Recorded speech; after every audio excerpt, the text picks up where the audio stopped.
Ku jebloskan suami ke penjara karena tega menikahiku karena ingin kuras hartaku. Namun dia tak tahu kalau aku jauh lebih pintar darinya. Yang sudah subscribe semoga rezekinya lancar.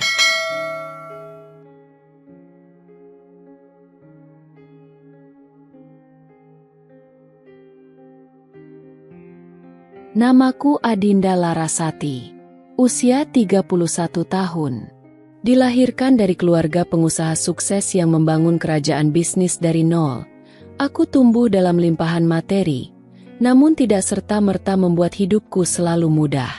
Ayahku, almarhum Hendra Laras, adalah pemilik PT Laras Jaya Group, sebuah perusahaan yang bergerak di bidang properti, ekspor hasil bumi, hingga jaringan restoran mewah.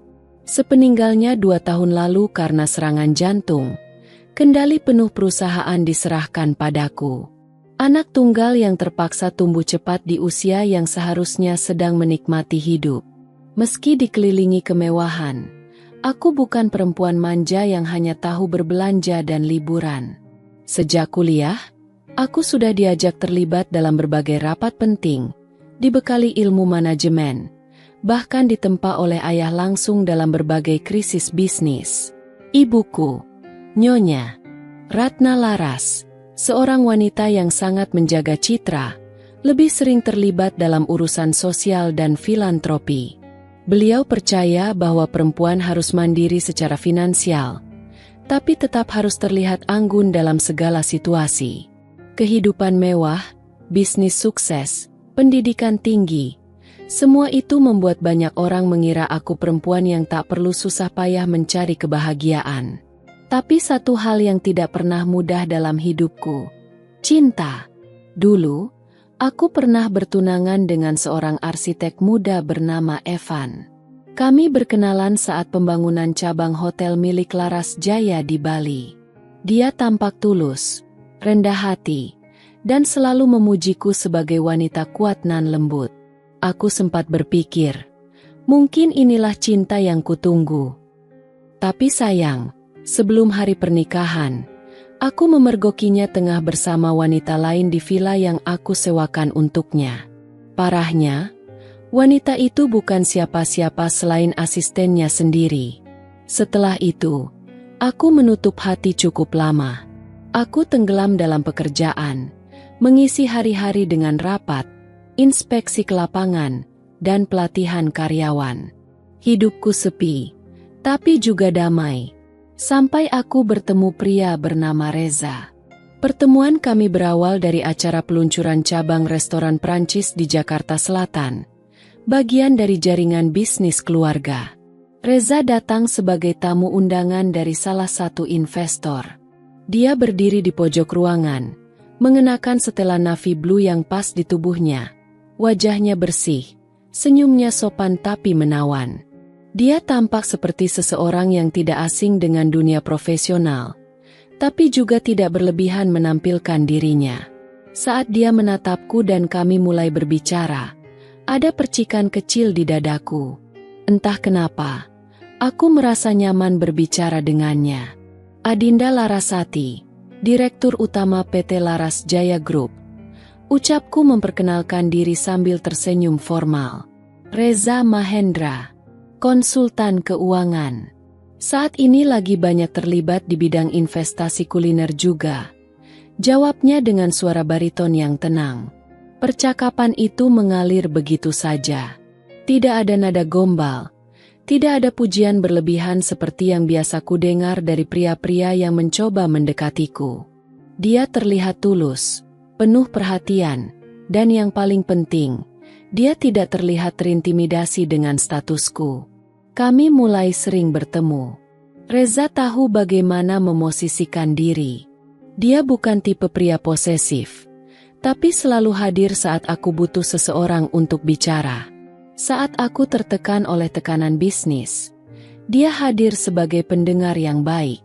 Dia tidak pernah menyuruhku berhenti bekerja, justru mendukungku dengan logika dan strategi yang masuk akal. Kalau kamu lelah, bukan berarti harus berhenti, tapi cari cara agar tetap kuat dengan cara yang sehat. Katanya suatu malam saat aku mengeluh tentang board meeting yang kacau. Hubungan kami berjalan selama 8 bulan sebelum Reza melamarku. Itu pun dia lakukan tanpa kemewahan yang berlebihan. Di sebuah restoran kecil yang tenang, dia mengeluarkan cincin sederhana dan berkata, "Aku tahu kamu bisa hidup tanpa aku. Tapi izinkan aku menjadi orang yang mendampingimu dalam segala hal, susah dan senang." Seketika air mataku menetes. Mungkin karena selama ini aku begitu haus akan ketulusan. Dan Reza, dia tampak seperti jawaban dari doa-doaku. Kami menikah secara sederhana tapi elegan, dihadiri keluarga inti dan rekan bisnis terdekat. Mama sempat bertanya dengan nada sedikit skeptis, "Kamu yakin dengan dia, Din? Dia bukan dari dunia kita. Apa dia siap dengan tanggung jawab mendampingimu?" Aku hanya menjawab, "Reza bukan tentang dunia kita, Ma, tapi tentang hatinya yang bersih." Awalnya, semua terasa seperti cerita cinta yang sempurna. Reza tinggal bersamaku di rumah besar warisan orang tuaku di kawasan Menteng. Dia tidak pernah memaksakan kehendak, tampak sangat menghormatiku dan keluargaku. Dia pun ikut bergabung dalam tim pengembangan bisnis sebagai konsultan eksternal. Aku mempercayainya, karena kupikir cinta butuh kepercayaan untuk tumbuh. Namun, perlahan, ada hal-hal kecil yang mulai terasa mengganjal. Reza mulai sering bertanya soal aliran dana perusahaan. Ia bahkan meminta akses ke rekening pribadiku, dengan alasan agar bisa mengatur finansial bersama dengan lebih efisien. Saat aku menolak secara halus, dia sempat tersinggung. Tapi karena merasa bersalah, aku justru memberi celah. "Aku percayakan pengelolaan sebagian aset investasi padamu, tapi untuk urusan pribadi, aku tetap pegang kendali," kataku waktu itu. Setahun pernikahan, Reza mulai berubah. Dia sering pulang larut malam, beralasan meeting dengan investor, padahal beberapa rekanku tidak pernah melihatnya hadir.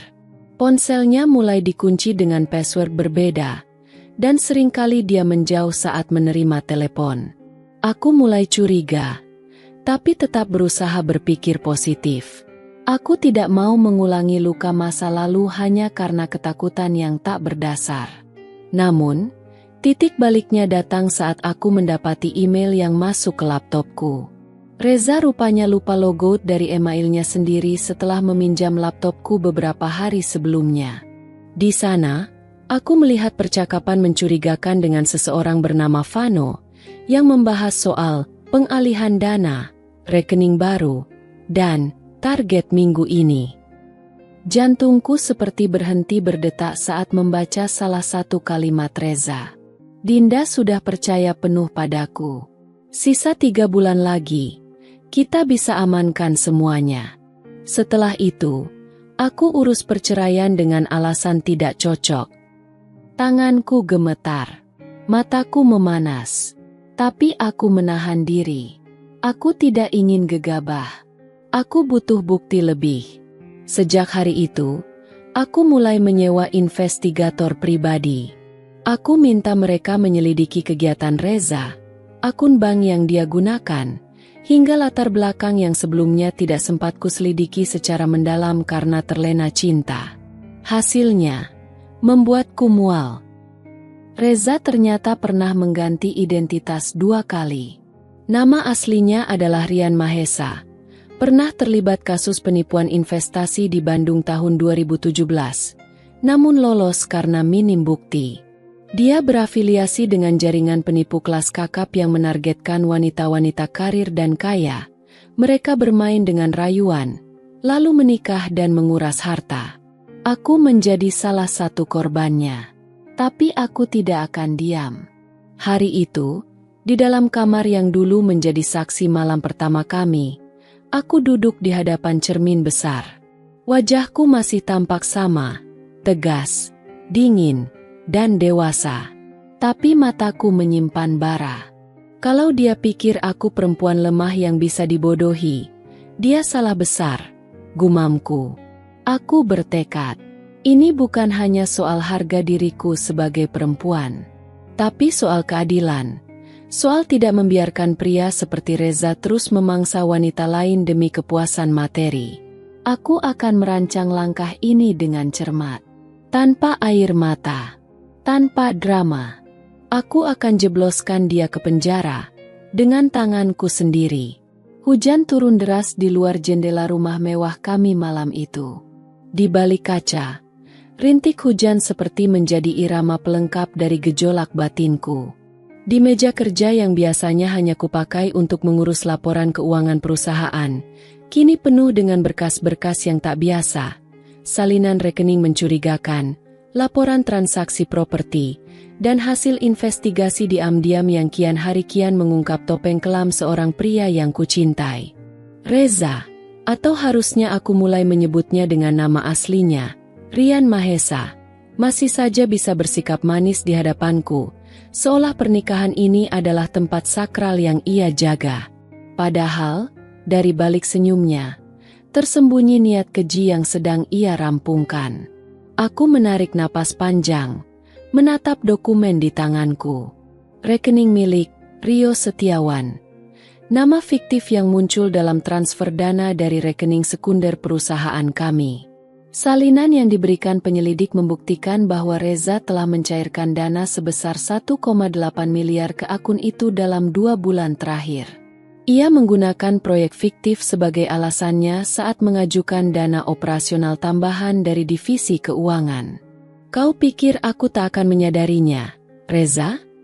Bisikku sambil memandangi fotonya yang tertempel di bingkai kecil meja. Tapi aku tak boleh gegabah. Emosiku tak boleh mengalahkan logika. Jika aku bertindak sekarang, Reza bisa saja menghilang, membawa serta uang dan aset-aset yang belum sempat kuselamatkan. Aku harus menyusun strategi yang lebih rapi, dengan waktu, ketenangan, dan ketelitian sebagai senjataku. Langkah pertama yang kulakukan adalah menutup seluruh celah kebocoran dana di dalam sistem perusahaan.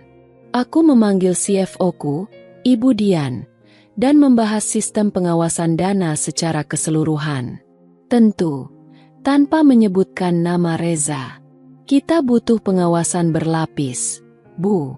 Saya mau semua alur keuangan, terutama di divisi investasi dan pengembangan, dibekukan sementara dan diperiksa menyeluruh. Termasuk akun-akun Dumi yang belum diverifikasi. Kataku dengan tenang. Ibu Dian mengangguk. Apakah ada masalah, Bu? Ada kemungkinan ada penyusupan atau manipulasi data. Tapi kita selesaikan secara internal dulu. Jangan ada yang tahu, terutama tim eksternal. Dia menatapku dalam diam, lalu menyetujui permintaan itu. Langkah berikutnya adalah memindahkan sebagian besar aset pribadiku ke rekening trust atas nama ibuku dan konsultan hukum keluarga. Ini kulakukan agar bila terjadi sesuatu, Reza tak punya kesempatan menyentuh 1 sen pun dari hasil kerja keras keluargaku. Reza masih memainkan perannya dengan baik. Bahkan akhir-akhir ini ia semakin perhatian, seolah ingin kembali menguatkan ikatan kami. Atau mungkin, ia sedang mencoba mencari celah lebih dalam. Sayang, kamu kelihatan capek banget akhir-akhir ini. Jangan terlalu keras ke diri sendiri. Aku bisa bantu pegang proyek Jogja kalau kamu mau, katanya sambil mengusap bahuku pelan suatu malam. Aku menahan diri untuk tidak menggertaknya saat itu juga. Sebaliknya, aku tersenyum dan berkata lembut, "Aku tahu aku bisa mengandalkan kamu, Mas." Dia membalas dengan senyum, lalu mencium keningku. Aku hampir muntah, tapi tetap harus memainkan peranku dengan baik. Dalam benakku, aku mulai menghitung, berapa lama aku bisa mempertahankan topeng ini sebelum semua meledak?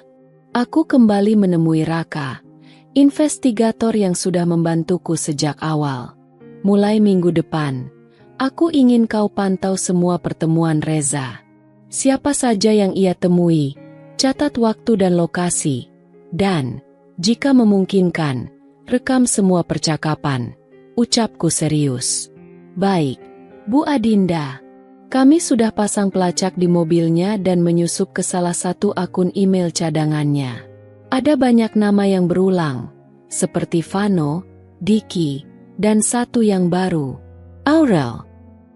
Mataku langsung menajam. Siapa Aurel? Seseorang yang tampaknya bukan rekan bisnis. Lebih seperti hubungan pribadi. Ada komunikasi yang terkesan intim di antara mereka. Dada kiriku sesak sesaat. Jadi dia bukan cuma menipuku soal harta, tapi juga berselingkuh? Bagus. Itu artinya aku bisa gunakan ini sebagai senjata tambahan. Teruskan pengawasannya. Jangan sampai dia curiga. Kita buat dia merasa masih aman. Ucapku datar. Dalam permainan catur, tak ada langkah yang lebih baik daripada membuat lawan merasa ia memegang kendali. Padahal dialah yang sedang digiring ke sudut mati. Aku mulai sengaja membiarkan Reza melihat beberapa dokumen di meja. Dokumen itu sudah aku atur. Berisi info aset yang tampak belum diamankan.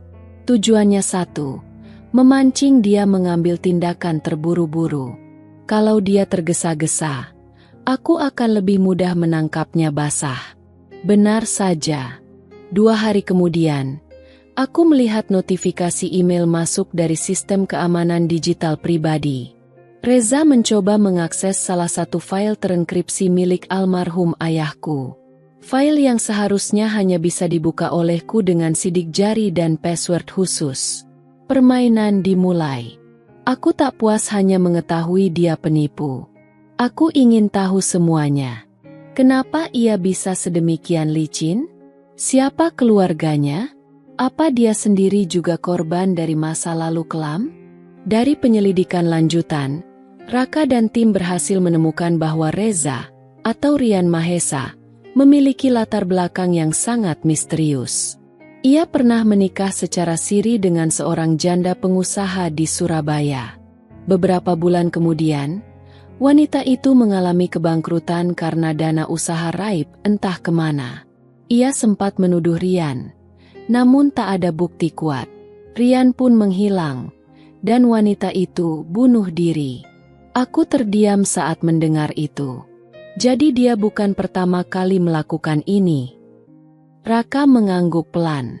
Kami yakin dia bukan bekerja sendiri. Ada sindikat yang melibatkan lebih dari 3 orang.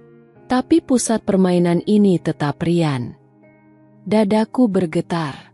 Bukan hanya aku yang jadi korbannya. Sudah ada nyawa yang melayang akibat ulah pria itu. Aku tahu, waktu akan datang. Saat yang tepat untuk menjebaknya dan menyeretnya ke balik jeruji. Tapi bukan sekarang. Belum. Aku masih butuh waktu untuk mengamankan seluruh dokumen, menarik kembali dana-dana yang bisa kuselamatkan, dan mempersiapkan saksi dan bukti yang solid. Semua harus berjalan rapi. Tak boleh ada celah. Malam itu, aku berdiri di balkon kamar, memandangi langit Jakarta yang diselimuti mendung. Reza tertidur di ranjang, terlihat damai dan polos. Seandainya aku tidak tahu siapa dia sebenarnya, mungkin aku masih bisa mencintainya. Tapi tidak sekarang. Tidak lagi. Aku akan pastikan kau tidak bisa menyakiti wanita lain seperti aku. Dan aku akan melakukannya dengan cara paling elegan. Tanganku mengepal. Di balik kelembutan seorang istri, tersembunyi kekuatan seorang singa betina. Hidup adalah permainan catur. Dan saat ini, aku, Adinda Larasati, bukan lagi bidak, melainkan ratu yang sedang menyusun langkah untuk menamatkan permainan. Namun di permainan ini, aku tak bisa tergesa-gesa. Sekalipun hatiku terbakar dendam, otakku tetap harus dingin. Sudah lebih dari sebulan sejak aku mengetahui siapa sebenarnya pria yang tidur di sampingku setiap malam. Reza, atau Rian Mahesa, pria yang berpura-pura menjadi suamiku karena cinta, padahal menyimpan rencana jahat untuk menguras seluruh hartaku. Dan kini, Aku tengah menggiringnya pelan-pelan ke lubang jebakan yang kubuat sendiri. Sejak aku membocorkan beberapa data palsu soal aset dan rekening tertentu, Reza mulai menunjukkan gelagat yang berbeda. Dia terlihat lebih sering menatap layar laptopnya dengan intensitas tinggi. Beberapa kali aku menangkap dia terburu-buru menutup laptop saat aku masuk ke ruangan. Tapi aku hanya tersenyum. "Santai aja, Mas. Aku percaya sama kamu, kok," kataku pada suatu malam, sambil menyodorkan secangkir teh hangat. Reza tersenyum agak canggung. "Hihi, cuma baca berita. Nggak penting kok." "Oh ya." Aku pura-pura tak peduli. Padahal di ponselnya yang diam-diam berhasil disadap oleh Raka, timku sudah mencatat. Ada percakapan terjadwal dengan seseorang bernama Aurel dan Pak V. Raka memberiku rekaman hasil sadapan. Di dalamnya, suara lembut perempuan terdengar sangat manja saat berbicara dengan Reza. "Sayang, jadi kita ambil villa di Cisarua? Aku nggak sabar nempatin itu tempat. Tapi kamu yakin istrimu nggak curiga?" "Tenang, baby. Dia sibuk sama kantornya. Lagi pula, semua dokumen aset nanti atas nama kakakku. Kalau semuanya beres, aku bawa kamu kemanapun kamu mau." Genggaman tanganku di pinggir meja mengeras. Lidahku keluh. Ternyata bukan cuma aku yang ia tipu. Perempuan itu, Aurel, adalah bagian dari permainan kotornya. Aku menghela napas panjang, mencoba menenangkan degup jantung yang makin liar. "Baiklah, Reza. Kalau kau bermain dengan dua wajah, maka aku akan pakai topeng yang lebih menakutkan." Tujuanku bukan hanya membuat Reza membayar, tapi juga menunjukkan pada dunia siapa dia sebenarnya. Tapi untuk itu, aku harus memancingnya keluar dari lubang persembunyian. Membuatnya percaya bahwa semuanya berjalan sesuai rencana, dan bahwa aku adalah istri bodoh yang tak tahu apa-apa. "Mas, aku sempat kepikiran. Gimana kalau kita mulai invest ke proyek yang kamu usulkan dulu itu? Yang properti di Ubud," kataku pada suatu malam, saat kami makan malam berdua. Matanya berbinar, seperti singa mencium bau darah. "Serius kamu? Aku kira kamu udah lupa soal itu." Aku tertawa kecil. Awalnya ragu, tapi sekarang kayaknya aku mulai yakin. Aku juga mau bantu kamu mewujudkan impian kamu. Dia menggenggam tanganku dengan hangat. "Aku tuh bersyukur banget kamu istri aku, Din." Di balik senyumku, aku menahan rasa ingin muntah. "Nanti aku atur pertemuan sama notaris. Aku mau kita urus dokumennya rapi dari awal." Reza mengangguk, seolah merasa semua berjalan sesuai rencana. Dia tak tahu, notaris yang akan menangani semua ini adalah bagian dari timku. Dan semua transaksi akan terekam. Aku membuat satu umpan besar. Sebuah properti fiktif yang aku klaim sebagai proyek warisan ayahku yang akan segera dijual. Tanah strategis di daerah Ubud. Konon dengan nilai lebih dari 25 miliar. "Aku bisa serahkan dokumen awal ke kamu, Mas. Nanti kamu bantu urus pembeliannya ya," kataku sambil menunjukkan map merah yang isinya hanya dokumen palsu yang sudah disiapkan oleh tim legal keluargaku. Matanya langsung menyala. Ini luar biasa. Kita beneran bisa pegang ini semua." "Kita bisa," kataku, memandangnya lekat. "Kalau kita saling percaya." "Of course, sayang," bisiknya. Dan malam itu, dia memelukku begitu erat.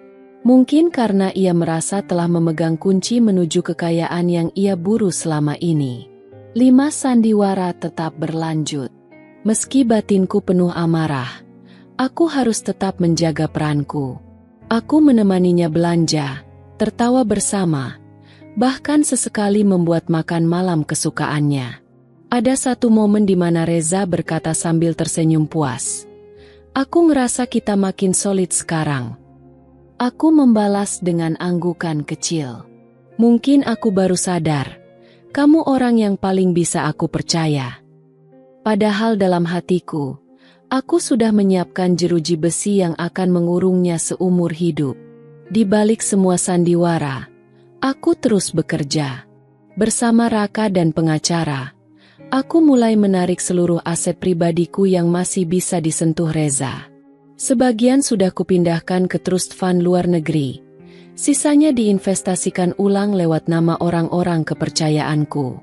Di sisi lain, aku mulai mengumpulkan saksi-saksi, staf keuangan perusahaan, mantan sekretaris Reza yang sempat melihat transaksi mencurigakan, dan juga rekaman call dengan Aurel. Raka menyerahkan bukti tambahan. Foto-foto Reza bertemu dengan Vano di sebuah rumah kontrakan yang digunakan sebagai pusat operasional. Semua sudah disusun, Bu. Tinggal waktu yang tepat, kata Raka. Aku mengangguk. Aku ingin kita punya bukti yang tak bisa disangkal di pengadilan. Aku tidak mau hanya menjebloskan dia ke tahanan. Aku mau dia dihancurkan secara utuh.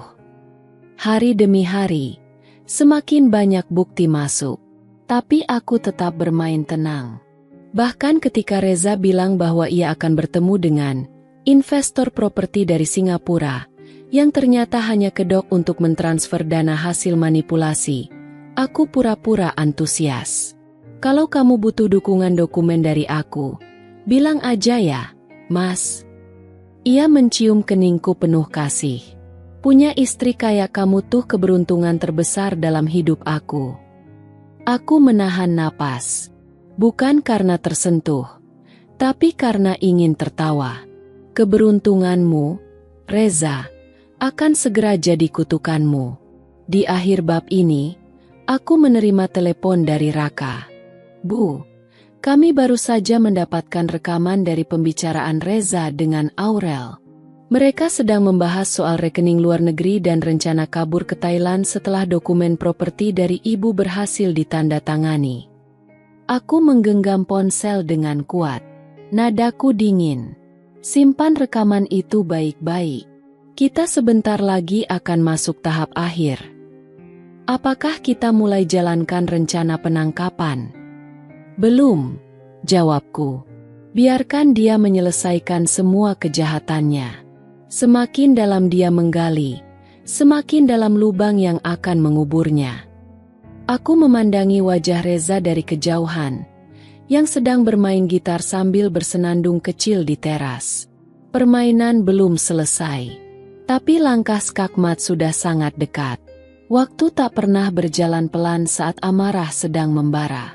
Sejak aku tahu siapa sebenarnya Reza, hidupku berubah menjadi panggung penuh sandiwara. Tapi semakin aku bermain, semakin aku melihat betapa dalam kerakusan lelaki itu mengakar. Ia tak hanya menginginkan hartaku, ia ingin kehancuranku. Dan disitulah aku sadar, aku tak lagi sedang bertahan.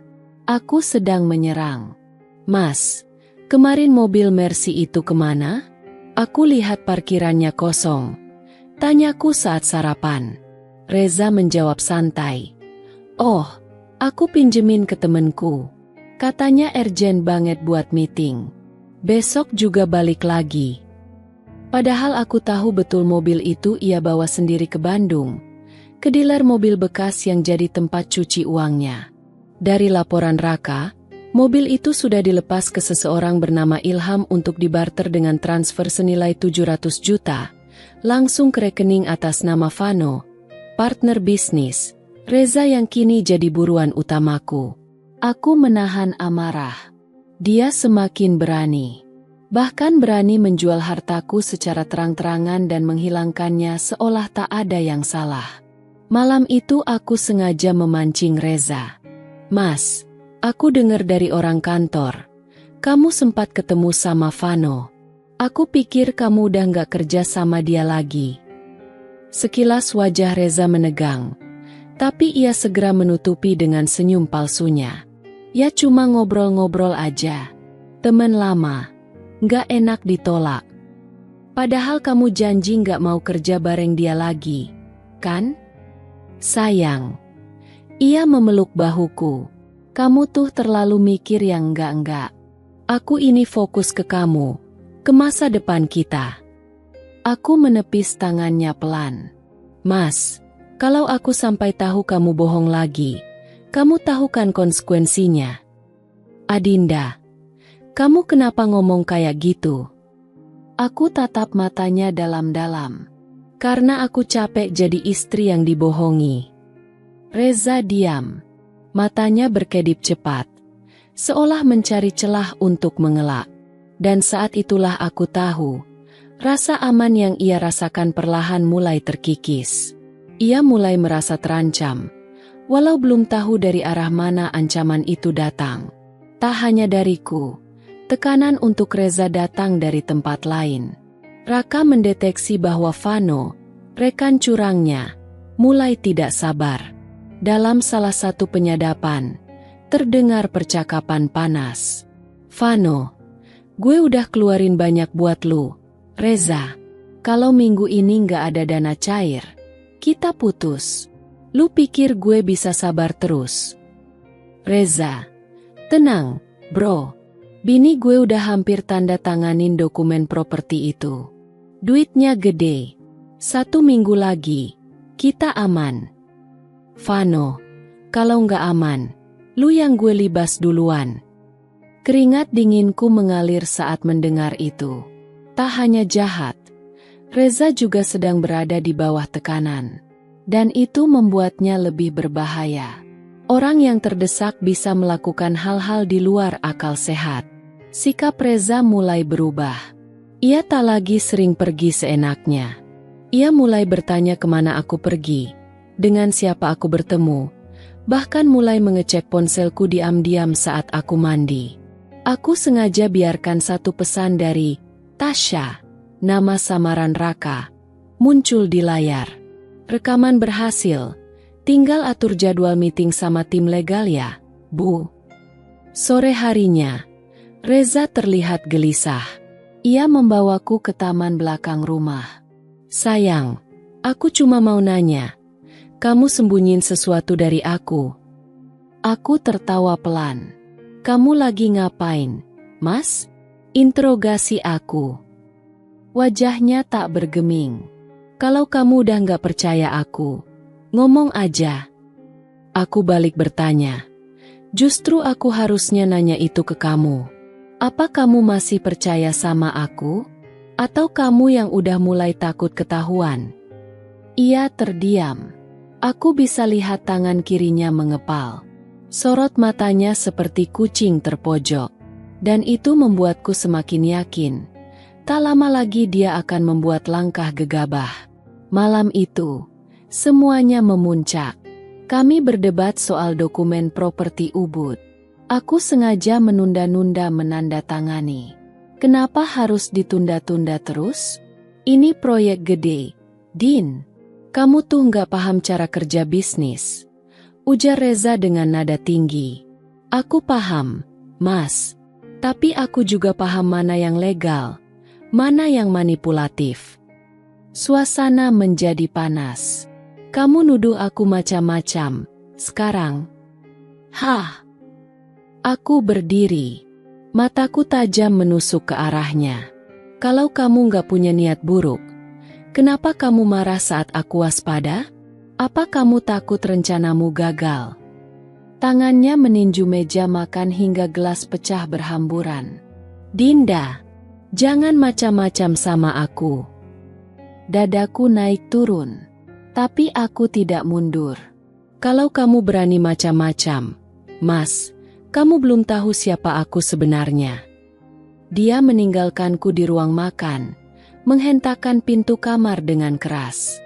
Tapi aku hanya menatap pecahan kaca yang berserakan di lantai. Karena serpihan itu hanyalah permulaan dari kehancuran yang akan ia alami. Besok paginya, aku dipanggil oleh direktur keuangan perusahaanku. Bu Adinda, kami menemukan kejanggalan pada salah satu dana investasi Anda di luar negeri. Ada penarikan sebesar 2,1 miliar rupiah dari akun perusahaan holding di Singapura, yang seharusnya tidak bisa disentuh siapapun kecuali melalui Anda atau legal trust. Aku tercekat. Siapa yang menyentuh akun itu? Jejak digitalnya mengarah pada login IP dari Jakarta. Kami juga temukan bahwa beberapa dokumen pendukung transaksi dibuat oleh seseorang yang menamai dirinya Reza Mahesa. Darahku berdesir. Jadi, Reza sudah mulai menyentuh akun luar negeriku? Ia benar-benar gila. Gila karena uang. Gila karena rakus. Tapi ini bagus. Ini artinya ia sudah mulai membuka semua kartunya. Sepulang dari kantor, aku tidak menyapa Reza. Ia mencoba mengajakku bicara, tapi aku hanya mengangguk, menjawab seperlunya. Ia semakin gelisah, mulai mengintip ke ruang kerjaku, bahkan sesekali menyuruh Art kami mencari tahu apa yang kulakukan selama hari-hari belakangan. Dari CCTV tersembunyi yang kupasang, aku melihatnya membuka-buka map merah di ruang kerjaku, mengambil dokumen dan memotretnya. Raka memberiku pesan, kita dapat jejak digital penyalinan dokumen ke flash disk. Kalau dia bawa itu ke Vano, mungkin dalam 3 hari akan ada transaksi besar. Aku tersenyum tipis. Bagus, biarkan dia merasa menang. Karena sebentar lagi, dia akan jatuh terlalu keras untuk bisa bangkit kembali.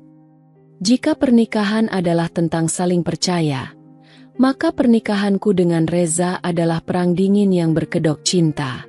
Aku tak lagi bertanya, mengapa ia tega? Aku hanya bertanya, sejauh apa ia akan nekat? Dan jawabannya segera kutemukan, dalam bentuk jejak, dokumen, dan kebohongan yang nyaris sempurna. Nyaris. Sudah seminggu sejak Reza semakin gencar menyuruhku menandatangani dokumen legal properti di Ubud. Namun aku masih menahan diri, dengan alasan, perlu konsultasi dengan notaris. Tapi pagi itu, sesuatu terjadi. Map biru yang berisi dokumen asli pembelian 2 villa milikku di Seminyak dan Ubud, yang biasa kusimpan di laci brankas ruang kerja, raib. Kunci digital brankas sudah berubah. Padahal hanya aku dan 1 staf admin keuanganku, Rini, yang tahu PIN-nya. Aku langsung memanggil Raka.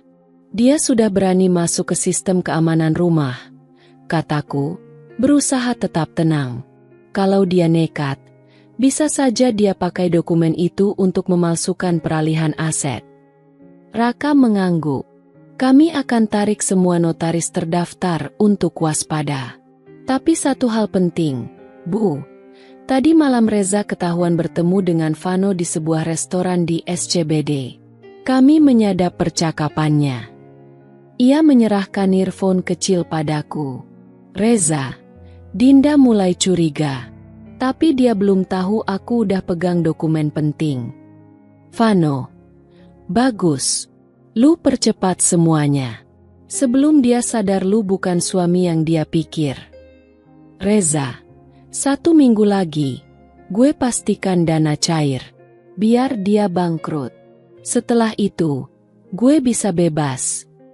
Tanganku gemetar menahan emosi. Setelah itu, gue bisa bebas. Kata-kata itu lebih menusuk daripada semua pengkhianatan yang sudah ia lakukan. Ternyata, ia menganggapku tak lebih dari rintangan terakhir. Aku tak bisa menunggu lebih lama. Strategiku harus dipercepat. Pertama, aku menghubungi legal internal perusahaanku. Saya ingin semua aset pribadi saya di-freeze secara hukum. Kita perkuat kepemilikan atas nama saya sendiri dan batasi seluruh akses keluarga. Kedua, aku menemui Rini, satu-satunya orang kepercayaanku di bagian keuangan pribadi.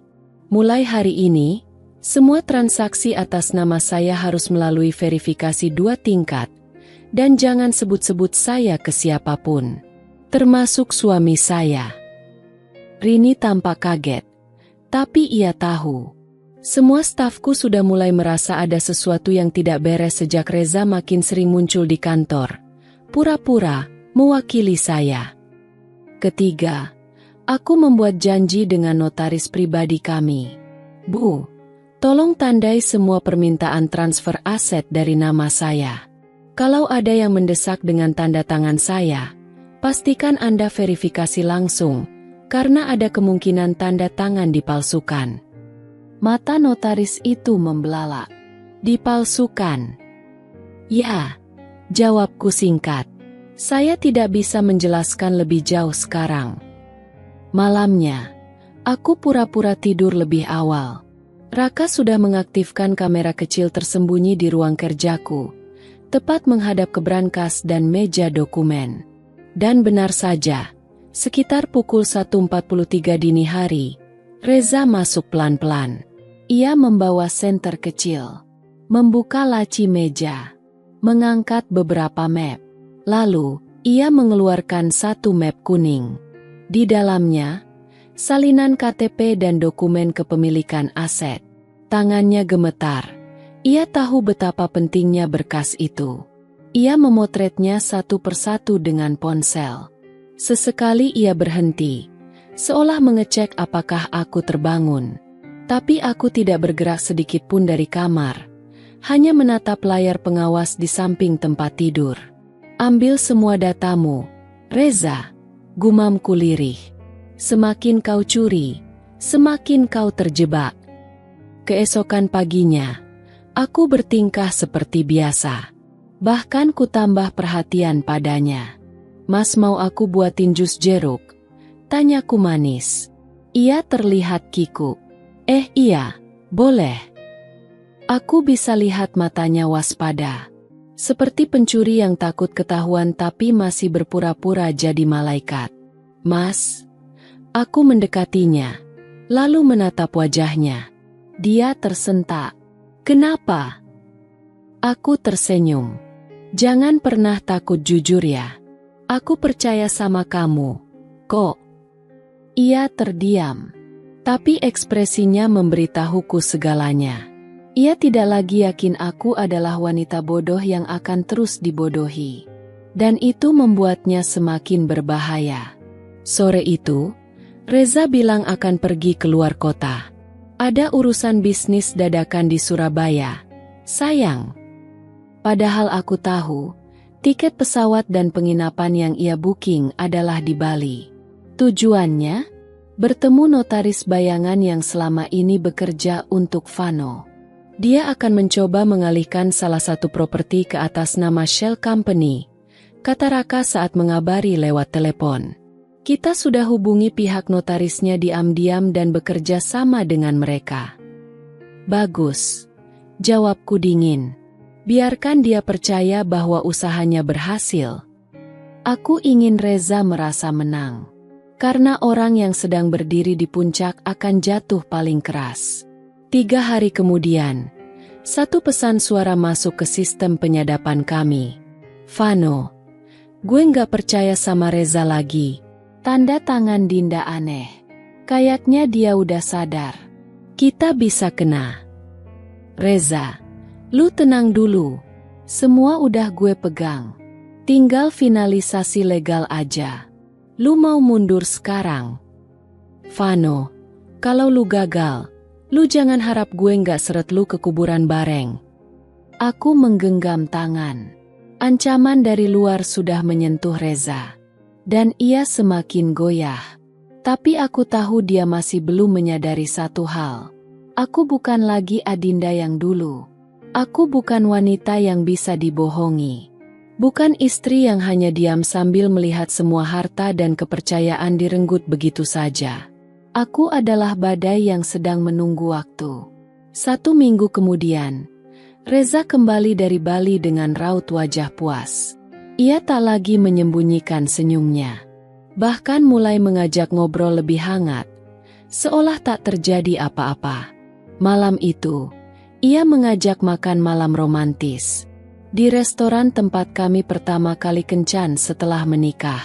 Aku pengin kita buka lembaran baru, katanya sambil menggenggam tanganku. Aku menatapnya. Lembaran yang seperti apa? Yang gak ada rahasia, gak ada curiga. Dalam hati aku tertawa getir. Tapi wajahku tetap tenang. Baiklah, Mas. Kita mulai dari awal. Tapi kamu juga harus siap dengan semua kemungkinan, ya? Ia tampak ragu, tapi mengangguk. Siap. Dan disitulah aku tahu, Reza benar-benar percaya ia telah menang. Padahal, aku sudah menyiapkan seluruh jebakan. Dalam 2 hari ke depan, ia akan berhadapan dengan laporan kepolisian yang sudah ditandatangani, rekaman suara, data transaksi palsu, serta notaris saksi yang mengaku ditekan olehnya. Tinggal 1 langkah lagi. Dan setelah itu, Reza tak akan pernah bisa lari dari jerat yang ia buat sendiri. Kalau Reza pikir ini permainan yang bisa ia kendalikan, maka ia salah besar. Aku membiarkan dirinya mengulur tali, semakin panjang, semakin jauh. Sampai akhirnya, ia akan tersandung oleh jeratnya sendiri. Dan kini waktunya aku menarik perlahan, menyakitkan, tapi elegan. Pagi itu, aku menyuruh sekretarisku mengirimkan undangan rapat investasi kepada Reza. Di dalamnya, seolah-olah akan ada diskusi peluang investasi besar antara perusahaanku dan mitra asing dari Singapura. Padahal, semua itu palsu. Aku tak lagi bertanya, mengapa ia tega? Aku hanya bertanya, sejauh apa ia akan nekat? Dan jawabannya segera kutemukan, dalam bentuk jejak, dokumen, dan kebohongan yang nyaris sempurna. Nyaris. Sudah seminggu sejak Reza semakin gencar menyuruhku menandatangani dokumen legal properti di Ubud. Namun aku masih menahan diri, dengan alasan, perlu konsultasi dengan notaris. Tapi pagi itu, sesuatu terjadi. Map biru yang berisi dokumen asli pembelian 2 villa milikku di Seminyak dan Ubud, yang biasa kusimpan di laci brankas ruang kerja, raib. Kunci digital brankas sudah berubah. Padahal hanya aku dan 1 staf admin keuanganku, Rini, yang tahu pinnya. Aku langsung memanggil Raka. Dia sudah berani masuk ke sistem keamanan rumah, kataku, berusaha tetap tenang. Kalau dia nekat, bisa saja dia pakai dokumen itu untuk memalsukan peralihan aset. Raka mengangguk. Kami akan tarik semua notaris terdaftar untuk waspada. Tapi satu hal penting, Bu. Tadi malam Reza ketahuan bertemu dengan Vano di sebuah restoran di SCBD. Kami menyadap percakapannya. Ia menyerahkan earphone kecil padaku. Reza, Dinda mulai curiga. Tapi dia belum tahu aku udah pegang dokumen penting. Vano, bagus. Lu percepat semuanya. Sebelum dia sadar lu bukan suami yang dia pikir. Reza, 1 minggu lagi, gue pastikan dana cair. Biar dia bangkrut. Setelah itu, gue bisa bebas. Tanganku gemetar menahan emosi. Setelah itu, gue bisa bebas. Kata-kata itu lebih menusuk daripada semua pengkhianatan yang sudah ia lakukan. Ternyata, ia menganggapku tak lebih dari rintangan terakhir. Aku tak bisa menunggu lebih lama. Strategiku harus dipercepat. Pertama, aku menghubungi legal internal perusahaanku. Saya ingin semua aset pribadi saya di-freeze secara hukum. Kita perkuat kepemilikan atas nama saya sendiri dan batasi seluruh akses keluarga. Kedua, aku menemui Rini, satu-satunya orang kepercayaanku di bagian keuangan pribadi. Mulai hari ini, semua transaksi atas nama saya harus melalui verifikasi 2 tingkat, dan jangan sebut-sebut saya ke siapapun, termasuk suami saya. Rini tampak kaget, tapi ia tahu.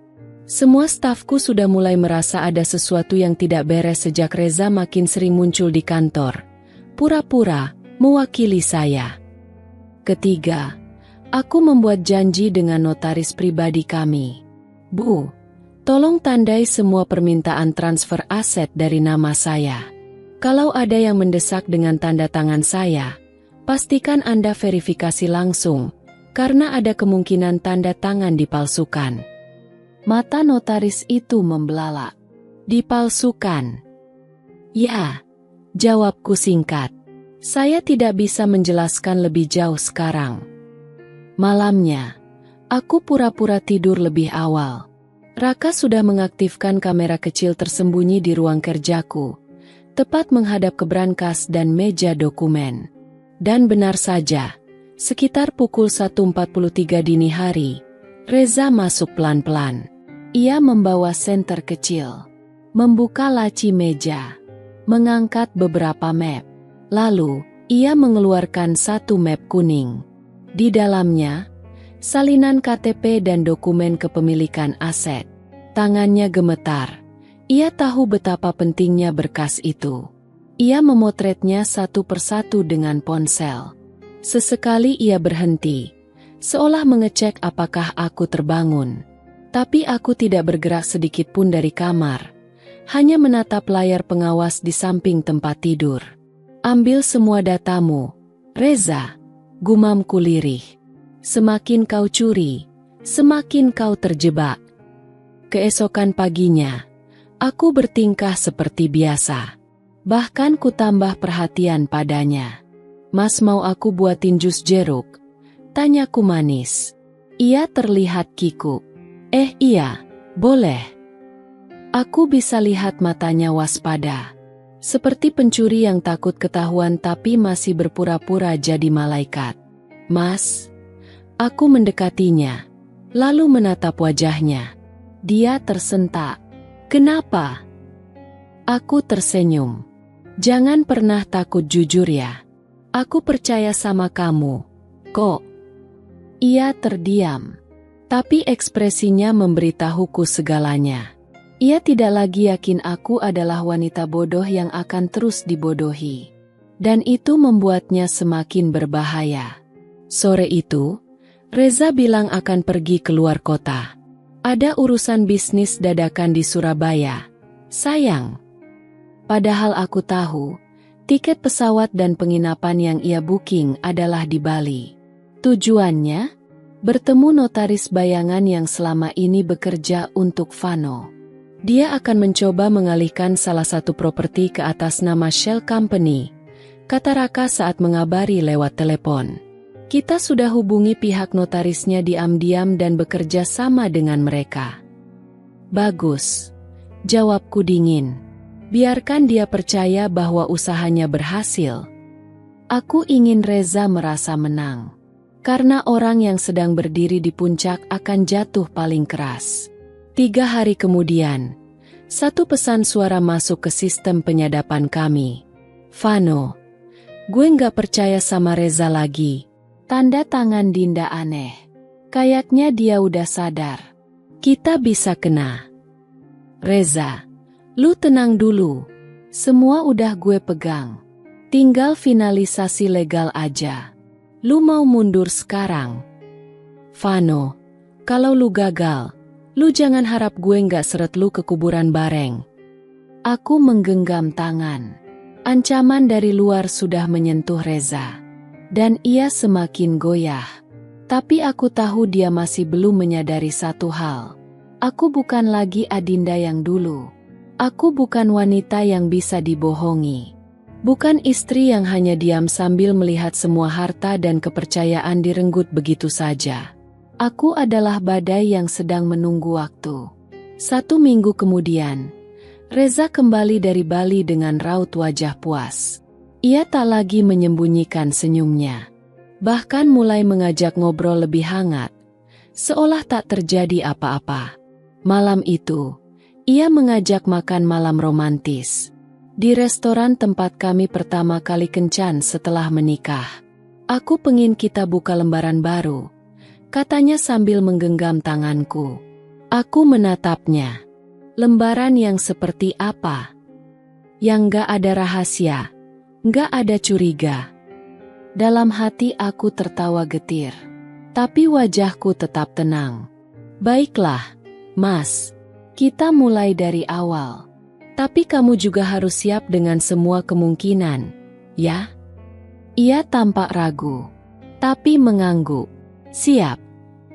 Dan disitulah aku tahu, Reza benar-benar percaya ia telah menang.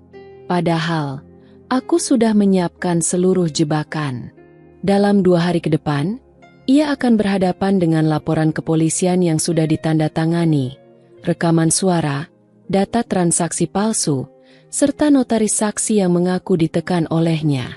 Tinggal 1 langkah lagi. Dan setelah itu, Reza tak akan pernah bisa lari dari jerat yang ia buat sendiri. Kalau Reza pikir ini permainan yang bisa ia kendalikan, maka ia salah besar. Aku membiarkan dirinya mengulur tali, semakin panjang, semakin jauh. Sampai akhirnya, ia akan tersandung oleh jeratnya sendiri. Dan kini waktunya aku menarik perlahan, menyakitkan, tapi elegan. Pagi itu, aku menyuruh sekretarisku mengirimkan undangan rapat investasi kepada Reza. Di dalamnya, seolah-olah akan ada diskusi peluang investasi besar antara perusahaanku dan mitra asing dari Singapura. Padahal, semua itu palsu. Gila lu, desis Reza. Dia masih istri gue. Nomor. Vano mendekat. Lu yang mulai semua ini. Jangan setengah hati. Kalau gak, lu yang bakal kehabisan waktu. Keesokan harinya, Adinda menggelar rapat mendadak bersama Pak Dimas, Raka, dan 2 penyidik swasta. Rencana berubah, kata Adinda. Reza mencoba menjual asetku secara ilegal, dan dia mungkin akan menghilang dalam waktu dekat. Apakah kita langsung laporkan, Bu? Tanya Pak Dimas. Belum. Biarkan dia merasa di atas angin. Tapi semua rekening atas namanya, semua pergerakan akun, semua properti yang pernah diakses olehnya, bekukan sekarang juga. Raka mengangguk. Termasuk properti yang dia pakai untuk jaminan ke orang-orang Vano. Termasuk. Dan pasang alarm sistem. Jika ada yang menyentuh, langsung kita kejar. Malamnya, Reza pulang dengan ekspresi marah. Ia langsung membuka laci dan mencari-cari dokumen properti. Adinda yang duduk di sofa hanya menatap tenang. Nyari apa, Mas? Tanyanya datar. Surat rumah Jogja. Mana? Sudah kuambil. Dan kubekukan aksesnya. Reza menghentak meja. Sialan kamu. Kamu pikir kamu siapa main ambil semua? Aku pemilik sahnya, Reza. Dan kamu, cuma tamu yang kebetulan menikah denganku dengan alasan palsu. Reza mencengkeram bahunya. Aku bisa laporin kamu balik. Pemalsuan data, penyadapan, penguntitan. Adinda menatap matanya tanpa gentar. Silakan. Tapi satu kata dariku ke polisi. Semua harta yang kamu nikmati akan berubah jadi bukti kejahatan. Tangan Reza melemas. Dia tahu dia kalah, tapi egonya belum bisa menerima. Kalau kamu terus begini, kamu yang bakal celaka, Din. Ucapan itu tak lagi terdengar seperti ancaman biasa. Dan Adinda tahu, Reza sudah masuk fase nekat. Pagi berikutnya, Reza kabur ke rumah Vano. Ia membawa koper kecil, laptop, dan semua uang tunai yang tersisa. Namun, saat ia sampai, rumah itu kosong. Tak ada Vano, tak ada siapa-siapa. Dan ada surat di pintu bertuliskan, "Lu sendiri sekarang. Gue gak mau tenggelam bareng lu. Semua jejak gue udah gue hapus. Selamat bertarung, bro." Reza terdiam. Dunianya runtuh dalam sekejap. Tak ada lagi teman.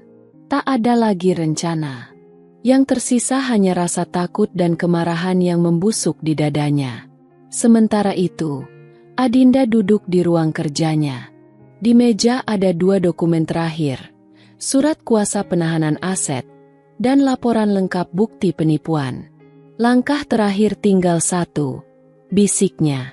Kita tunggu dia membuat kesalahan terakhir. Hari itu, Adinda menyebarkan kabar palsu melalui sekretarisnya bahwa ia akan keluar kota sendiri, dengan membawa dokumen investasi penting. Umpan manis. Dan benar saja. Malamnya kamera keamanan rumah menunjukkan seseorang mencoba menyusup ke ruang kerja. Mengenakan topi hitam. Menutupi wajah. Raka dan tim langsung bergerak dari belakang. Dan saat orang itu membuka laci dan mencoba memindahkan laptop. Jangan gerak. Lampu menyala. Suara langkah kaki berhamburan. Reza berdiri kaku. Tangan gemetar. Wajahnya pucat pasi. Yang dipegangnya bukan laptop asli, tapi salinan mati berisi data palsu. Adinda muncul dari balik pintu. Aku beri kamu satu kesempatan, Mas. Keluar, atau aku buatmu tak bisa keluar selamanya. Reza tak menjawab. Ia hanya menatap dengan napas terengah. Tak lagi sebagai suami, tapi seperti maling yang tertangkap basah. Udara malam itu terasa dingin, bahkan menusuk. Tapi bukan karena cuaca, melainkan karena udara di rumah kami dipenuhi hawa permusuhan yang tak lagi bisa disembunyikan.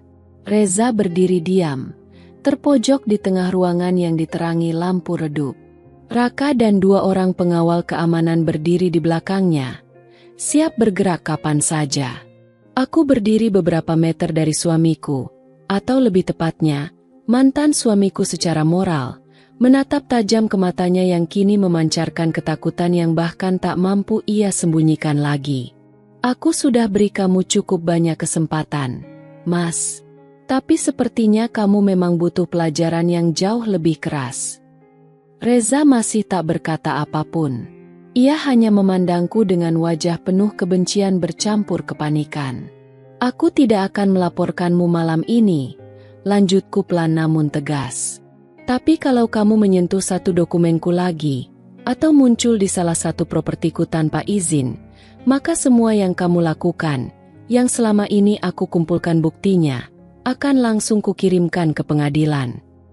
Reza menggertakkan giginya. Kamu pikir kamu menang, Din? Ini belum selesai.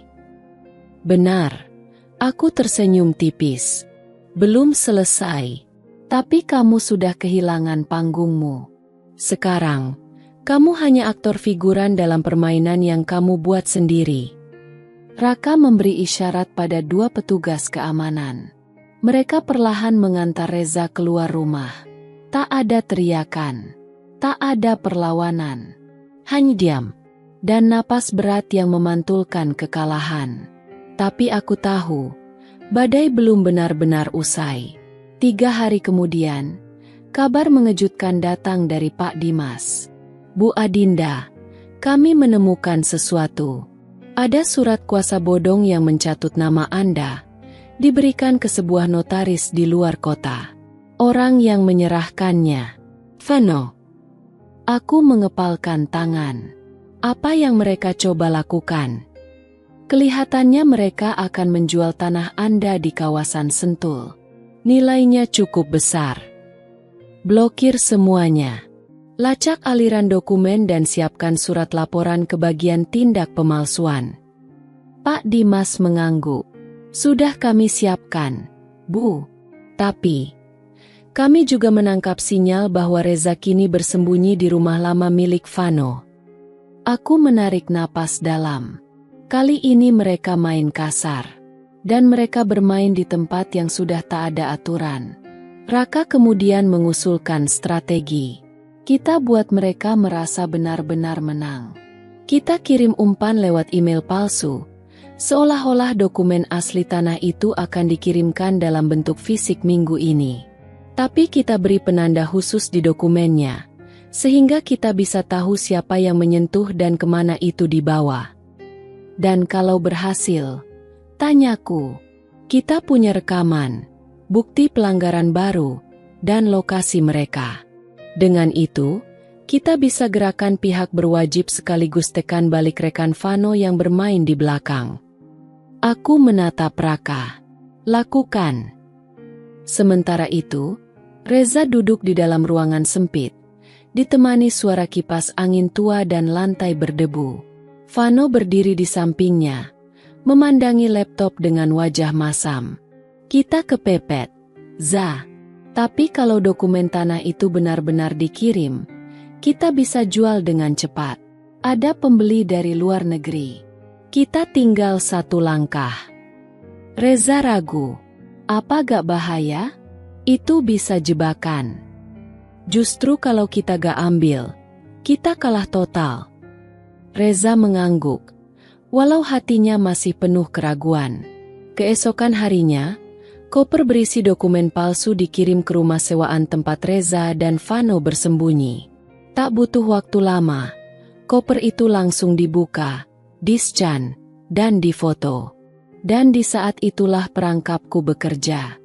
Setiap halaman dokumen memiliki chip sensor kecil tersembunyi yang terhubung dengan GPS mini. Raka yang memantau dari pusat kendali langsung mengirimkan koordinat ke penyidik. Bu, mereka tertangkap kamera. Dan kami sudah dapatkan identifikasi wajah jelas dari dua pelaku. Aku mengangguk. Bagus. Kirim berkasnya ke kuasa hukum. Tapi tunggu. Jangan gerak dulu. Aku ingin Reza merasa dia benar-benar menang. Malam itu, Reza kembali mengirimiku pesan panjang. Reza, aku tahu kamu pantas marah. Tapi aku juga manusia. Aku punya alasan kenapa semua ini terjadi. Aku ingin kita bicara. Sekali saja.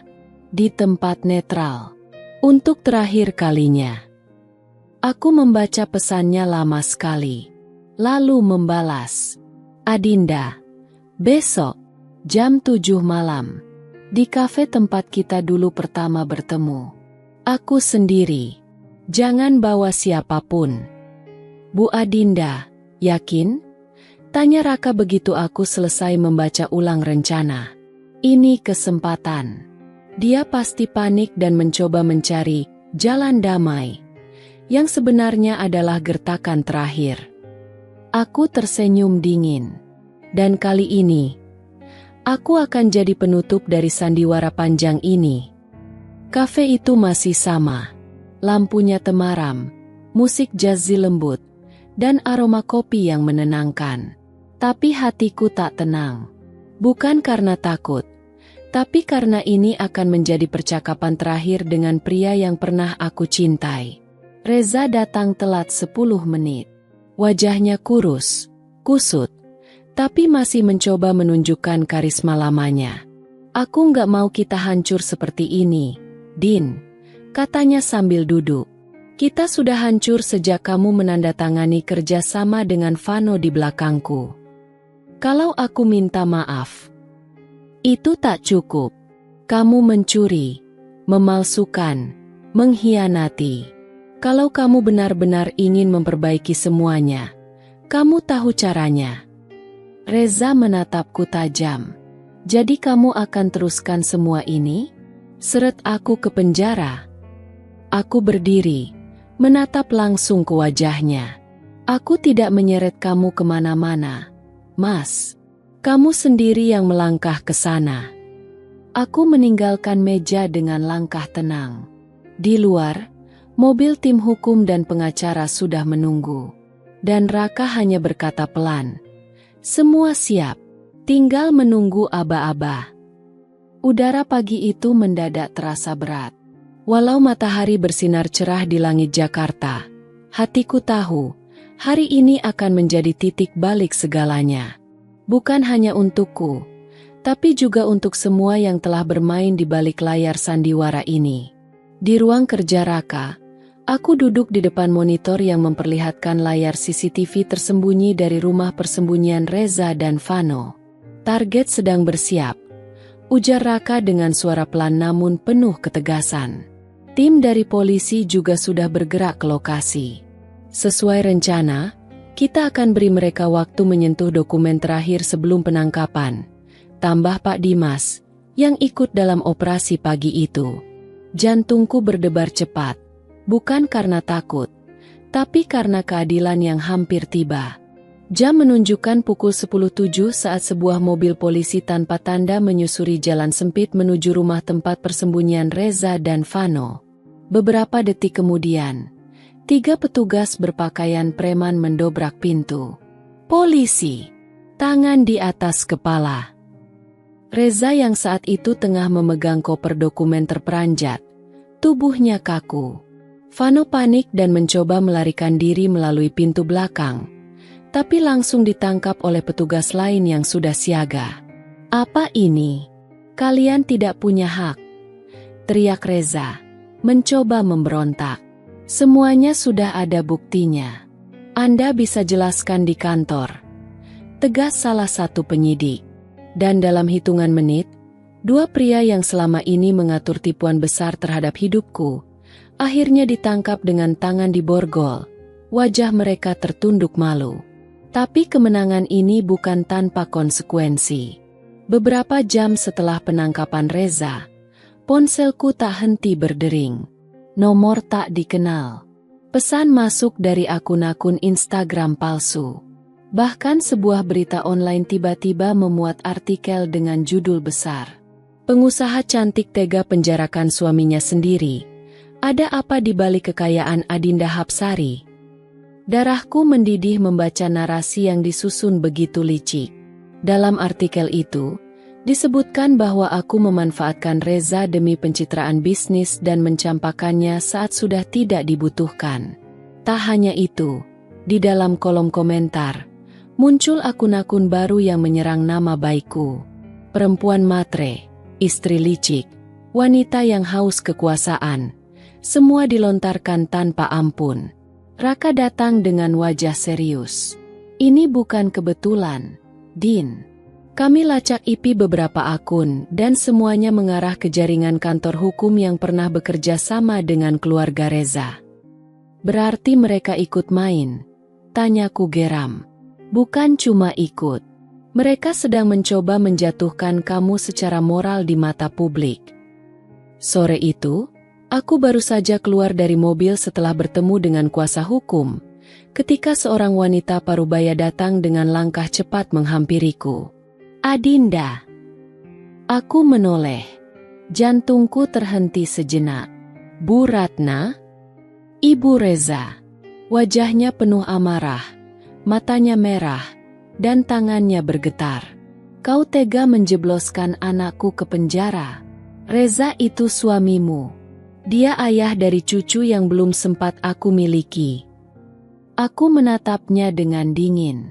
"Bu Ratna, Reza menipuku, mengkhianati janji suci, dan bersekongkol mencuri hartaku. Apa saya harus diam demi menjaga nama baik keluarga Anda?" Dia menatapku tajam. "Kamu akan menyesal. Dunia ini bulat, Din. Hari ini kamu di atas, tapi tidak selamanya." Aku tersenyum tenang, walau hatiku bergemuruh. Dan saya tidak akan pernah menyesal memilih keadilan ketimbang diam demi penampilan. "Selamat sore, Bu Ratna." Malam harinya, saat sedang memeriksa laporan media bersama Raka, kami menemukan satu unggahan video dari Vano yang dibuat dari dalam sel tahanan. Entah bagaimana caranya, dia berhasil mendapatkan ponsel dan mempublikasikan pesan penuh fitnah. "Kami dijebak. Semua ini skenario dari Adinda. Dia ingin ambil semua warisan Reza. Dia wanita manipulatif yang memperalat siapapun untuk naik. Ini bukan tentang penipuan. Ini tentang balas dendam." Video itu viral. Dalam hitungan jam, ratusan ribu views. Bahkan beberapa stasiun TV lokal mulai membahasnya. Ini serangan psikologis. Mereka tahu tidak bisa menang di jalur hukum, jadi mereka bakar citra kamu, kata Raka. Aku menggigit bibir, menahan amarah. Baik, kalau mereka main di dunia maya, kita ladeni, tapi dengan cara kita. Siapkan semua rekaman, semua bukti. Kita akan tayangkan semuanya, tapi bukan sekarang. Kita tunggu saat yang paling tepat. Di balik semua serangan dan pengkhianatan, Ada satu suara dalam hatiku yang mulai mempertanyakan semuanya. Apakah aku melakukan ini demi balas dendam? Atau demi keadilan? Dalam sunyi malam, aku berdiri di balkon rumah, menatap langit hitam. Angin lembut menyentuh wajahku, seolah menghapus air mata yang tak sempat jatuh. Apakah ini akan cukup? Bisikku pada langit. Apakah dia akan benar-benar kapok? Atau ini hanya awal dari luka yang lebih dalam? Raka datang dan berdiri di sampingku. Kamu masih punya pilihan, Din. Kalau kamu mau tarik laporan, kita bisa selesaikan lewat jalur perdata. Tapi, kamu juga harus siap, karena dia tidak akan berhenti begitu saja. Aku menatapnya, lalu mengangguk perlahan. Aku tidak akan tarik laporan. Bukan karena dendam, tapi karena dia harus tahu, ada harga yang harus dibayar untuk menghancurkan kepercayaan. Hari demi hari berlalu seperti berjalan di atas bara. Meski Reza dan Vano telah ditahan, perang belumlah selesai. Bukan lagi soal penipuan dan pencurian, tapi kini berubah menjadi pertarungan citra dan harga diri. Setiap langkahku seolah diawasi. Setiap gerakanku disalahartikan. Media sosial berubah jadi arena penghakiman, dan aku, Adinda Hapsari, dijadikan musuh bersama oleh pendukung Reza yang membabi buta. Kalau kamu diam terus, kamu akan habis, Din. Mereka mengubahmu jadi tokoh antagonis dalam cerita mereka, ujar Raka suatu malam, sambil menyerahkan berkas besar ke pangkuanku. Aku membuka berkas itu. Di dalamnya, puluhan tangkapan layar, bukti chatting, foto, voice note, semuanya dokumentasi tentang penipuan Reza, keterlibatan Vano, bahkan percakapan keduanya yang terang-terangan membicarakan rencana menjebakku. Kita siarkan ini? Tanyaku pelan. Raka mengangguk. Lewat konferensi pers. Kita tampilkan wajah kamu, bukan sebagai korban pasif, tapi wanita yang melawan ketidakadilan. Aku menarik napas dalam. Baik, kita mulai dari hari ini. Hari itu aku mengenakan blazer putih. Wajahku dipulas make up tipis namun tegas. Di hadapanku, puluhan kamera, wartawan dari berbagai media, dan livestream yang ditonton ribuan orang. Saya, Adinda Hapsari, hadir di sini bukan untuk mencari sensasi, tapi untuk menyuarakan kebenaran yang telah diputarbalikkan. Selama ini saya diam, menahan hinaan, fitnah, dan cibiran dari pihak yang tidak tahu kenyataan. Tapi hari ini, saya tidak akan diam lagi. Suasana ruangan hening. Aku menunjukkan bukti demi bukti di layar proyektor besar. Percakapan Reza dan Vano saat merencanakan pernikahan pura-pura, aliran dana mencurigakan dari rekening pribadiku ke rekening atas nama palsu, hingga rekaman suara Reza yang mengakui bahwa ia menikahiku demi warisan dan akses ke jaringan bisnisku. Wajah-wajah para wartawan mulai berubah. Bahkan beberapa tampak menunduk. Malu telah ikut menyebar berita fitnah. Saya bukan wanita lemah yang bisa diinjak seenaknya. Dan saya tidak akan minta maaf karena memilih menegakkan keadilan. Tak butuh waktu lama setelah konferensi pers, Bu Ratna, Ibu Reza, muncul dalam sebuah talk show pagi hari. Adinda itu pembohong. Ucapnya tajam. Dia hanya mencari panggung. Anak saya difitnah, dijebak. Semua bukti itu bisa direkayasa. Wartawan yang memandu talk show bahkan tampak tak percaya. Tapi publik terbagi. Ada yang tetap membelaku, tapi tak sedikit yang tersulut emosi oleh air mata Bu Ratna yang tampak tulus. Namun, yang tak mereka ketahui adalah bahwa Bu Ratna sedang diselidiki juga. Raka telah menemukan aliran dana yang mencurigakan ke rekeningnya dari perusahaan Shell milik Vano. Dia lebih terlibat dari yang kita kira, ujar Raka. Dan jika benar, ini bisa jadi pelanggaran hukum yang serius. Tak semua pihak senang dengan langkah beraniku. Beberapa mitra bisnis mulai khawatir, mempertanyakan integritasku. Teleponku dipenuhi dengan pesan dari investor, penasihat keuangan, dan bahkan pemegang saham minoritas. Adinda, kami minta kamu menarik semua pemberitaan. Ini buruk untuk bisnis. Aku menggenggam ponselku erat. Lalu siapa yang akan membela perempuan yang jadi korban penipuan? Kalau saya saja tidak bisa, bagaimana dengan yang lain? Balasku tajam. Disinilah titik beratnya. Jika aku mundur, semuanya lenyap. Tapi jika aku terus maju, risikonya adalah kehilangan kredibilitas dan kepercayaan bisnis. Namun aku memilih maju. Di tengah kekacauan, sebuah surat tiba di kantorku. Tanpa nama pengirim, tapi aku tahu dari tulisan tangannya, itu dari Reza. Adinda, kamu menang.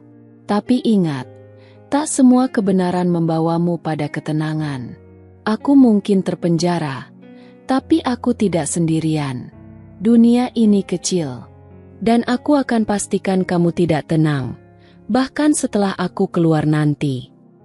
Tanganku gemetar membaca surat itu. Raka langsung memfotonya dan menyerahkan pada pihak kepolisian sebagai bukti ancaman. Kita minta perlindungan. Ini bukan lagi sekadar kasus penipuan, tapi sudah keancaman serius, ujar Raka. Malam itu aku mendapat telepon dari seseorang bernama Kirana. Suaranya pelan, gugup. Aku mantan pacar Reza. Aku tahu semua rencana dia. Aku pernah disuruh bantu ambil data kamu waktu kalian baru pacaran. Tapi saat itu aku menolak dan dia langsung putuskan aku. Aku terdiam. Aku mau bantu, Mbak Adinda. Karena saya tahu, kamu korban sebenarnya. Kirana muncul sebagai saksi baru yang mengubah arah penyelidikan. Kesaksiannya memperkuat bahwa rencana Reza sudah ada jauh sebelum kami menikah. Ia bukan hanya terbawa arus, tapi aktor utama di balik semua ini. Sudah 2 minggu sejak konferensi pers, namun badai tak kunjung reda. Isu terus berkembang liar di luar kendali. Di satu sisi, dukungan terhadapku semakin menguat, terutama setelah kesaksian Kirana mengguncang publik. Namun di sisi lain, ada kekuatan gelap yang bekerja di balik bayang-bayang, mencoba membungkamku dengan segala cara. Hari ini aku tahu satu hal pasti, permainan ini belum selesai. Tapi papan catur sudah mulai condong.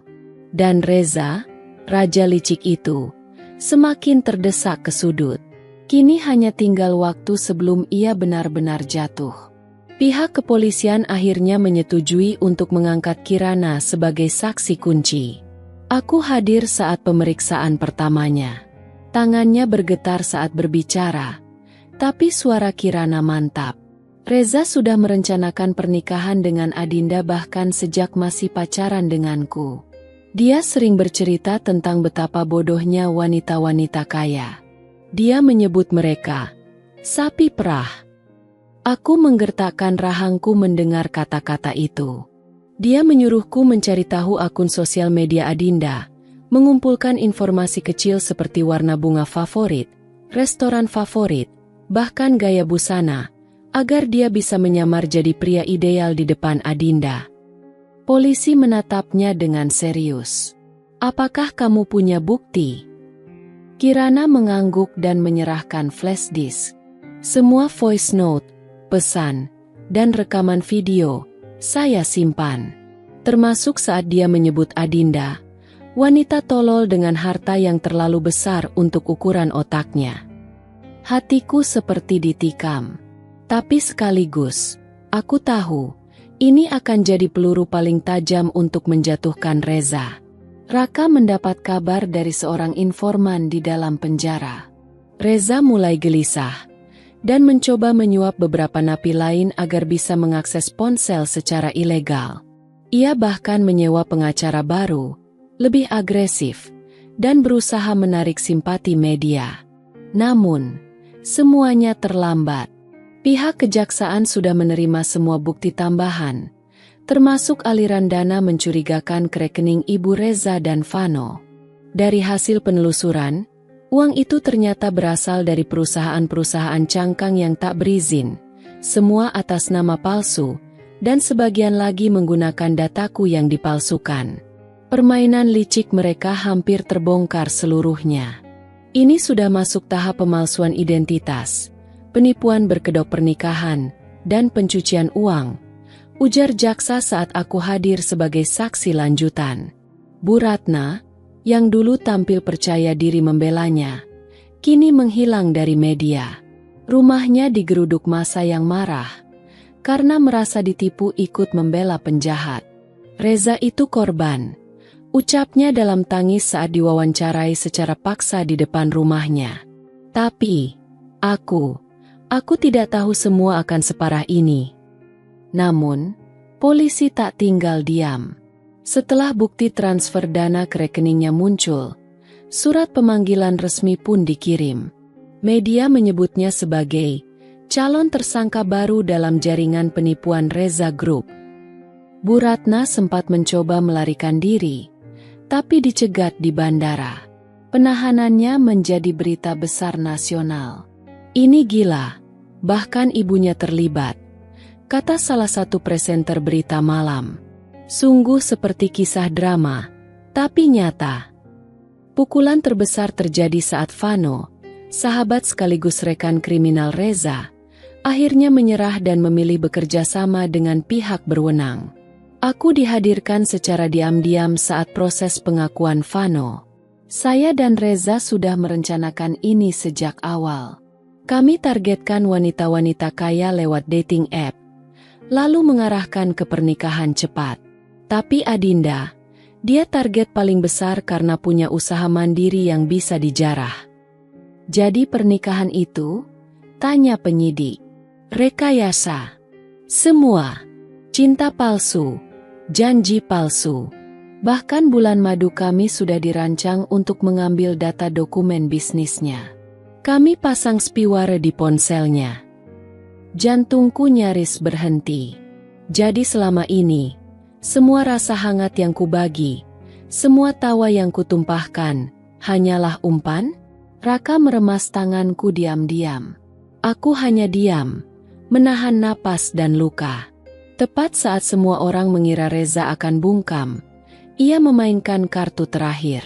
Sebuah video beredar, merekayasa bahwa akulah yang memaksa menikahinya karena tak laku dan ingin membeli cinta dengan uang. Video itu viral. Judul-judul clickbait memenuhi laman berita. Ternyata Adindalah dalang sebenarnya. Kesaksian mengejutkan Reza dari balik penjara. Aku nyaris ambruk. Tapi Raka segera bertindak. Tim forensik digital mengkonfirmasi video itu palsu, menggunakan deepfake dari potongan video lama yang digabungkan dengan suara tiruan AI. Saat hasil itu keluar, Reza makin terkubur. Semua pihak media yang sebelumnya sempat termakan isu, kini berbalik. Ini bukan sekadar kriminal, kata seorang jurnalis hukum. Ini operasi manipulasi penuh, dan Reza tampaknya sudah kehabisan kartu. Dengan bukti, saksi, dan pengakuan lengkap dari Vano, jaksa pun mengajukan tuntutan maksimal, 18 tahun penjara untuk Reza, 14 tahun untuk Vano, dan proses hukum lanjutan untuk Bu Ratna.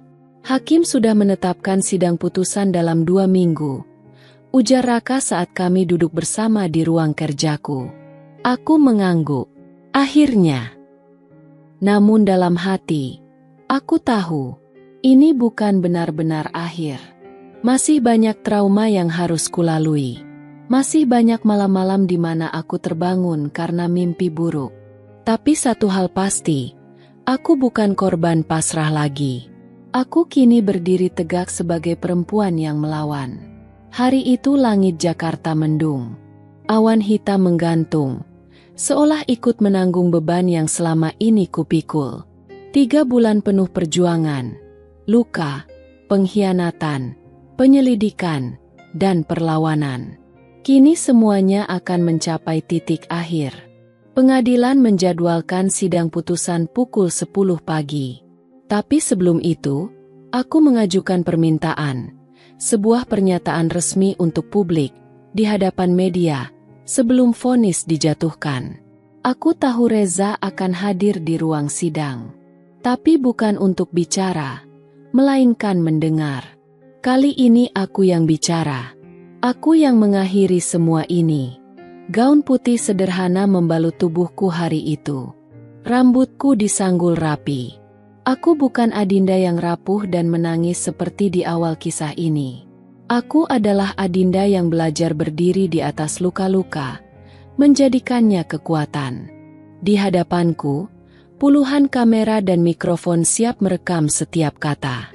Jurnalis, aktivis, hingga masyarakat biasa memenuhi area luar pengadilan. Raka berdiri di sampingku, diam, memberikan dukungan. Aku menarik napas panjang dan mulai berbicara. Nama saya Adinda Rahma. Mungkin sebagian dari Anda mengenal saya sebagai pengusaha kosmetik lokal. Sebagian lain mengenal saya sebagai istri dari seorang pria bernama Reza. Hari ini, saya berdiri di sini bukan untuk membuka luka, tapi untuk menutup lembaran paling kelam dalam hidup saya. Kamera mengklik serentak. Mikrofon mengarah lebih dekat. Saya tidak ingin dikenal sebagai korban. Karena saya bukan korban. Saya adalah perempuan yang dikhianati, dijadikan objek oleh suami yang menikahi saya bukan karena cinta, tetapi karena ingin menguras harta saya. Nada suaraku tegas, tapi tidak bergetar. Air mata tak lagi punya tempat di wajahku hari ini. Selama ini saya diam. Tapi hari ini saya berbicara. Bukan untuk membalas dendam. Tapi untuk memberi pesan pada seluruh perempuan di luar sana. Jangan pernah membiarkan cinta membutakan logika. Jangan biarkan status istri menjadikanmu budak atas cinta palsu. Aku melanjutkan. Reza memalsukan cintanya. Merancang pernikahan seperti proyek bisnis, bahkan memanfaatkan teknologi untuk memata-matai saya. Ia menyamar menjadi suami sempurna, padahal ia hanya perampok dengan jas Armani. Tapi saya bersyukur, karena dari pengkhianatan itu, saya justru menemukan kekuatan yang selama ini saya sembunyikan. Saya bertemu orang-orang yang membantu saya berdiri kembali, salah satunya Raka, sahabat yang tidak pernah menjual kepercayaan saya. Kamera menyorot Raka. Ia mengangguk kecil. Matanya tak lepas dari wajahku.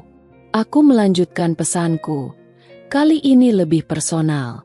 Untuk semua perempuan di luar sana yang mungkin sedang mengalami hal serupa, jangan takut melawan. Cinta sejati tidak pernah menyakitimu. Dan jika seseorang menyakitimu, apalagi dengan rencana dan niat jahat, itu bukan cinta, itu adalah kekerasan dalam wujud yang lebih licik. Saya tahu, banyak dari kita tumbuh dengan pemahaman bahwa rumah tangga harus dijaga mati-matian. Tapi saya belajar, tidak semua yang dipertahankan layak diperjuangkan. Aku mengakhiri dengan kata-kata yang sudah kusiapkan sejak lama.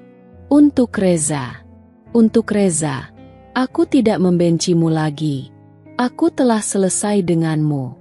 Tapi aku ingin kau tahu, yang kau hancurkan bukan hanya hati, tapi juga kepercayaan. Dan itulah sebabnya kamu harus bertanggung jawab. Kau boleh merampas uangku, tapi tidak bisa merampas harga diriku. Kau boleh membodohiku, tapi tidak akan pernah bisa membunuh semangatku. Dan hari ini, aku berdiri di sini, menang. Setelah pernyataanku, sidang digelar. Reza duduk dengan wajah pucat. Tak seperti biasanya, hari ini dia tidak sombong. Dia tahu, semua sudah hancur. Hakim membacakan keputusan. 18 tahun penjara untuk Reza, 14 tahun untuk Vano, dan 7 tahun untuk Bu Ratna atas tuduhan pencucian uang dan ikut serta dalam konspirasi. Reza menunduk. Tak satu pun dari kami saling tatap. Karena tak ada lagi yang perlu diucapkan. Aku keluar dari ruang sidang dengan langkah mantap. Wartawan menyerbuku, tapi aku hanya tersenyum, lalu melangkah ke arah mobil. Beberapa hari kemudian, aku mengadakan event peluncuran lini skincare baruku, diberi nama Rahma, diambil dari nama tengahku, sebagai simbol penyembuhan. Raka hadir sebagai salah satu undangan kehormatan. Ia tersenyum saat melihatku berbicara di panggung. Kali ini bukan sebagai istri yang dikhianati, tapi sebagai perempuan yang bangkit dan memimpin. Setelah acara, ia menghampiriku. "Kamu sudah benar-benar bebas sekarang, Din." Aku mengangguk. Iya, bebas. Dan aku tak akan pernah jatuh di lubang yang sama lagi. Aku masih tinggal di rumah yang sama. Rumah itu dulunya saksi bisu dari begitu banyak air mata, pertengkaran, dan kebohongan. Tapi aku tidak menjualnya. Aku memilih untuk merenovasi. Setiap sudut yang dulu menyimpan luka, kini kuisi dengan harapan baru. Dinding dicat ulang, gorden diganti, dan taman kecil di belakang rumah kini jadi tempat favoritku untuk duduk sore hari, membaca buku atau sekadar minum teh. Di ruang tamu, tergantung sebuah lukisan besar, bukan potret Reza, tentu saja.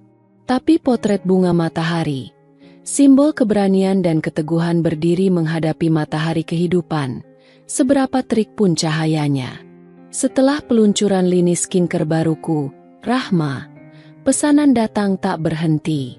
Aku tak menyangka, ternyata banyak perempuan yang tidak hanya percaya pada kualitas produkku, tapi juga pada kisahku. Mereka merasa mewakili. Mereka merasa diberi suara. Banyak dari mereka mengirim surat, email, DM, bercerita tentang pengkhianatan serupa yang mereka alami. Beberapa bahkan datang ke tokoku hanya untuk sekadar memelukku dan berkata, "Terima kasih sudah berani bicara." Dari sana aku sadar bahwa luka bisa menjadi kekuatan jika dikelola dengan keberanian.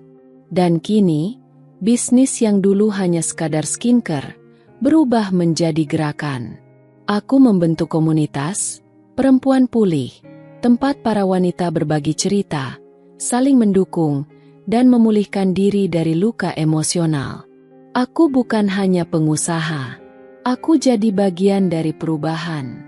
Raka masih sering datang, tapi kini bukan lagi sebagai penyelamat darurat. Ia datang sebagai teman, dan mungkin lebih dari itu.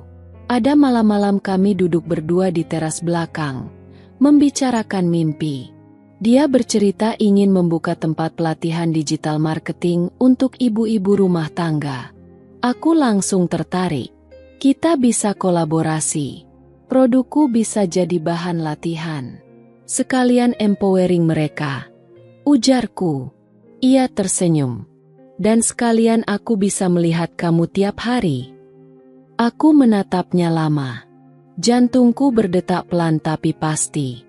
Bukan detak waspada seperti dulu saat bersama Reza, tapi detak yang hangat, aman.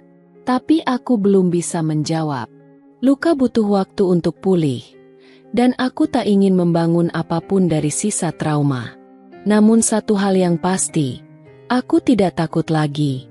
Beberapa hari lalu, sebuah surat datang. Pengirim, Reza Alfansyah. Isinya singkat, sebuah permintaan maaf. Ia menulis bahwa di dalam penjara, semua orang meninggalkannya. Vano memilih bungkam, ibunya jatuh sakit dan tak pernah mengunjunginya. Ia sendiri, dan di akhir surat itu, ia menulis, "Kau benar, Din. Aku memang mencintai uangmu, bukan dirimu. Tapi saat kehilanganmu, aku sadar uang tidak bisa menggantikan pelukan dan kepercayaan."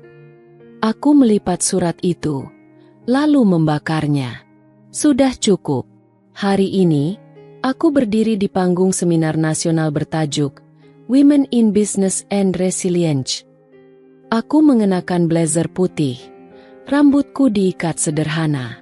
Tapi bukan penampilanku yang mencuri perhatian, melainkan caraku bicara. Dulu, Saya pikir cinta harus dibela mati-matian. Tapi sekarang saya tahu, cinta sejati tidak membuatmu kehilangan jati diri. Jika seseorang mencintaimu, dia tidak akan pernah membuatmu merasa tidak berharga. Satu ruangan berdiri, memberikan tepuk tangan meriah. Dan aku tersenyum, karena aku tahu, inilah puncak dari perjuanganku.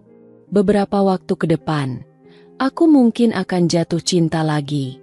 Mungkin pada Raka, mungkin pada seseorang yang belum kutemui. Tapi yang pasti, kali ini aku mencintai diriku lebih dulu. Karena seorang perempuan yang mencintai dirinya, tak akan pernah takut kehilangan siapa.